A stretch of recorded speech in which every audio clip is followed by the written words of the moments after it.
without the non-contact jersey. Is there any improvement there? Yeah, it's on schedule. It was, I think, the last two practice. He had no. He had the normal jersey, so it's coming. We're talking, not this week, but it's coming. And Jersey out there too, and then left. Is he just kind of getting back on the ice? Yeah, that's him too. It's a few weeks now. He skates, but need to hold him back a little bit. With the waiver claim, Nick DeSimone, what can you tell us about him? What do you like about him? A good skater. He's been around the league. Had a few stints here and there, so it's good to have someone with experience. He moved well today in practice. I think it's good depth to have for us. How's the illness going around the locker room? Still there? It's still there. It's going, but it's under control more than it was a few days ago. I think today, I won't jinx it, but we're better. We're better today. Let's put it that way. Just in terms of the defensive depth with DeSimone, do you see load management in this stint, him going in or changing D pairs at all? Yeah, it's possible. Absolutely. I think it's important. On the back end, you never have too many good defensemen. I think it's a guy we liked in the past, and when he was available and we had an opportunity at roster spot, I think it's a great move. And Robert Bortuzzo, what can you tell us about? Is that the same injury? Did he re-aggravate it? That's a good question. I don't know if it's exactly the same body part, but I don't know if it's the same thing. So it's too bad because he helped us so much on being predictable, communication on the ice, experience on the bench, his presence on the bench, just the way he communicates and his leadership. What differences did you see on the third line with Liam O'Brien coming in and those guys? You're killing me with your third line, fourth line, second line. That's Bukestad line. Well, I know what you mean. I think I like him. I like his energy.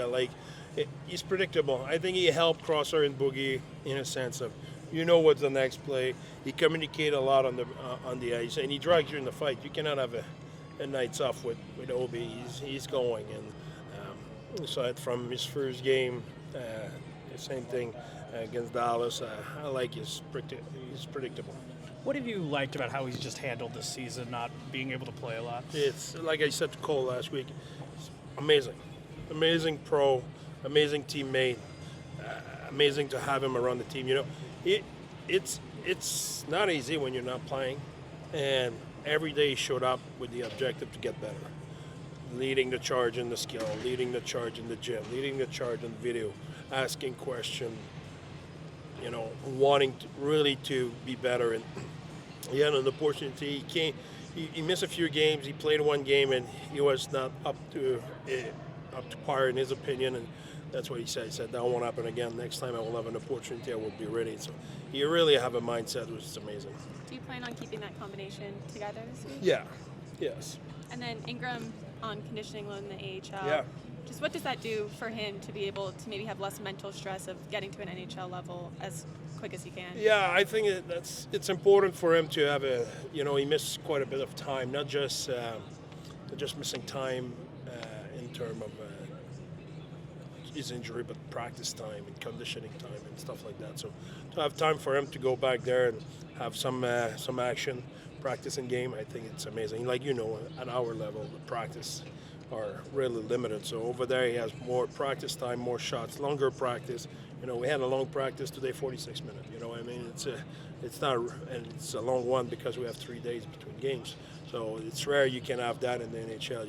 You're mostly 25 minutes. So I think for him to have a chance to go to Tucson and playing and practicing and having reps and having to push himself, that's great. Have you talked to him since then? Just how's he doing? No, since he's in Tucson, I didn't. I talked to him before quite a bit, but not since he's over there. Do you have any inkling of how the goalie rotation is going to go once he gets back?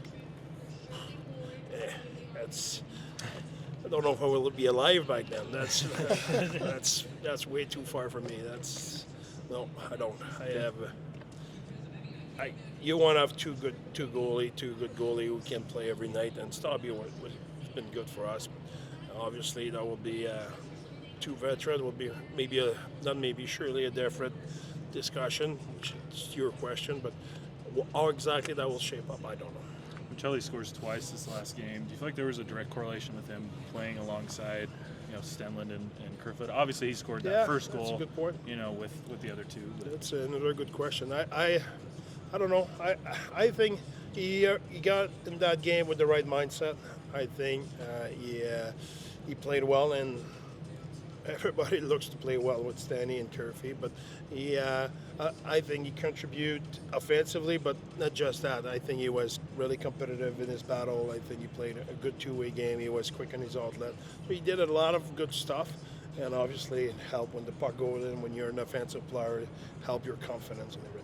7-game homestand starting with Florida, which is a big matchup. Just what's your mindset going into that and, wanting to win on home ice, like you said? Well, I think for us it's no matter what everything you said, which you're right, but for us it's one game. It's Florida, and we'll see after. We want to go one game at a time, I think. It's just a little bit the same type of pressure against Florida than Dallas. They might be a little bit even higher, but it's the same type. They press everywhere. They are coming down the wall on their forecheck. They apply a lot of pressure in the neutral zone. They have a lot of pace in their D zone. It's a man-on-man / a little bit of hybrid in that, but long story short, they're coming. So you need to be able to play under pressure and make quick decision. And if you think to get the puck and have time to settle in your possession, that won't happen, which I really like the way we played against Dallas, not just the last game, the 3 times we played against them. Like I said last year, they got us out of our comfort zone, and we could not really establish ourselves. I think in the 3 games we established good offense against Dallas, and even more last game. What's the benefit being home for the majority of January, just in terms of, practice and rest and that type of thing? I think rest is a thing for sure. I think having that opportunity to be home, to be with our people, that will help. I think a road trip is always good, but we had our share quite a bit. You know what I mean? It was when we arrived on Sunday morning. It was good to be home. It was good just to settle, get home, and go to the grocery, not for just a sandwich, but for planning for a full week. That was great. Did you watch the World Juniors at all? What did you think? I did. Yeah. What did you think? I think U.S. were pretty good. I think Rebel was pretty good. I think I like our player who were there. I think they did a pretty good job. I think the best team won.